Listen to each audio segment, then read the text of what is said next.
Hi guys, I'm Carl from the KD Gentleman. And I'm Dave. We're here today to talk to you about Enshrouded, the latest update. So this is the first patch. It's version 0.701, released on February 6th. Yeah, so it came out with a lot of fixes that the game's only been out for like a week and a half at the time.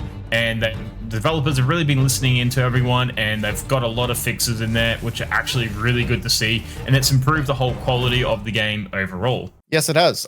So we're just going to go through some of the patch notes that have come out. We're not going to go through everything, just the stuff that we've run into and we think's of note. So the first thing we're going to go over is the known issues with the game. So I know a lot of people have run into this one before, which is not enough system memory.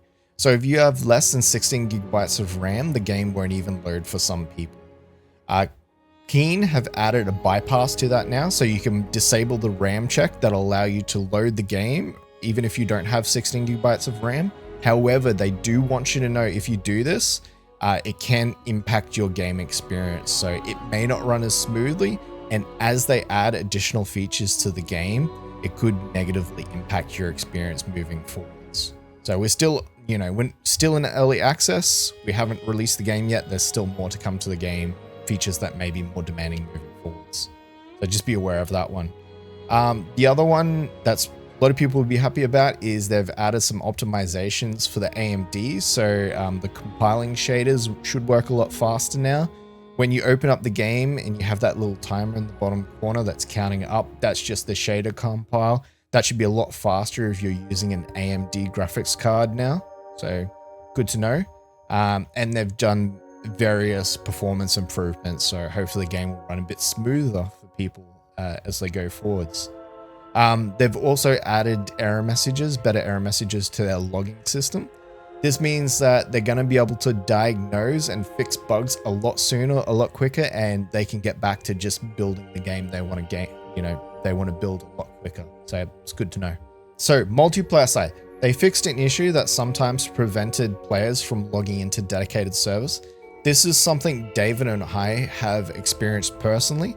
There's been occasions where David's had the server up, I've tried to log in, and even though I swear black and blue I had the right password, it would still not let me log in. Or there's even been occasions where David's been logged into the server, I've been logged in as well, multiplayer online, and we've had a third friend come along and they just couldn't log in at all. And we tried closing, reopening the server. It didn't do anything until we did full reboots of all the PCs. Everyone was able to get back in then. So that's been hopefully resolved now. So they've fixed that. And they've also improved the error messages. So the other issue some people were running into was mixed match versions of the game. So if you had a different version to the host that was hosting the game, now you should get a nice clearer error message saying, hey, you need to go update, or the host needs to go update, so that you can both join the same game. Now on to the fun stuff, the game world changes. So this one, it may be good, may be bad, depending on how you want to look at it. They've reduced the timer for the world resources resetting from 2 hours down to 30 minutes. So this means, from the good side, if you went out and you were harvesting a bunch of resources, say trees, mining minerals, stuff like that, you're going to be able to do that a lot quicker moving forward. So every 30 minutes, that stuff will reset. You'll be able to go back, get more resources from the same places. So there's a lot of advantages there. However, if you were like, say, trying to, dig down, build some sort of massive base underground or something like that, you just got to be aware of that timer. It's going to reset a lot quicker on you. You really should be building everything that you want to keep inside of your flame protected area anyway. Anything inside that area will never reset. So just make sure if you're building any permanent structure, you're doing it inside of that flame protected area. So some other stuff they've done is some people were running into some issues with the Cinder Vault door at the start of the game. Basically, the door wasn't opening correctly. They were stuck at the start of the game. That's been fixed now. Good to know. This one I'm pretty excited about. They've added some more resource locations around the map just for early game resources, key locations. Means you're going to get that stuff a lot easier, not have to travel as far for it. So good to know. The other big one I'm excited about, and Dave and I have run into this issue as well, is they've made improvements to amber. So they've changed the texture for amber, and they've added additional locations for the amber as well. The issue that we're originally having is that amber is only found around Revelwood in the Shroud, and with the fog and everything, all the Shroud stuff on the ground, amber was incredibly hard to find just from a visual standpoint. So they've made more of a distinction there. It stands out a lot more now, easier to find. Now onto the rake. The recipe for the rake has now been corrected. So some people may have run into this one. If you haven't crafted the basic rake yet, and then you unlock the scrappy rake, it removed the recipe from the basic rake. The issue being that you can't craft the scrappy rake unless you have a basic rake. It's part of the recipe. So you kind of locked yourself out from making any rake at all. We got stuck for a while in farming. We couldn't make a rake at all. We had to get somebody to join our server and basically just hand us rakes because we couldn't craft them. That's now been corrected. I've logged in. You can craft all the rakes again. All the recipes are back there, so that's good to know. They've now done the magical chest is unlocked a lot sooner in the game progression, so that's going to be just a good quality of life one. The magic chest is the one that you place down. You're able to pull anything out of your inventory at the crafting bench without having to have it on you. Perfect. Love it. Beautiful. Another one is they've fixed an issue with the blacksmith. There was a quest where you had to have armor pieces on you, but that was before you did the elixir well quest.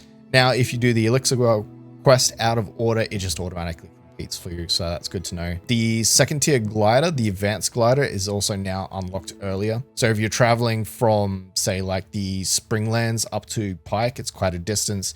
You can get there a lot faster now with the earlier glider. They fixed an issue with a quest about upgrading equipment that allowed completing without having the required ruins. So that would be the first quest where the blacksmith asks you to upgrade to enhance an item, a weapon. If you don't have the ruins on you, you could still complete that quest without having to scrap anything. That's been patched out. On that note, they've also made it so that if you have a stack of ruins for that exact same purpose and you put it in a magical chest, the blacksmith will now pull directly from magical chests the ruins. So you don't have to have them on your inventory anymore to upgrade your weapons. I love it. It's great. Another fix that they've done is they lower the cost of tin bars to align better with similar recipes. Previously, it used to be 20 raw tin to make 1 tin ingot and then 3 tin ingots to make 10 bronze ingots. They've changed that up a bit now. So previously, it used to be 20 raw tin to make 1 tin ingot. Now it just need 15 raw tin to make 3 tin ingots, which is a lot better when you're making brass and bronze and everything like that.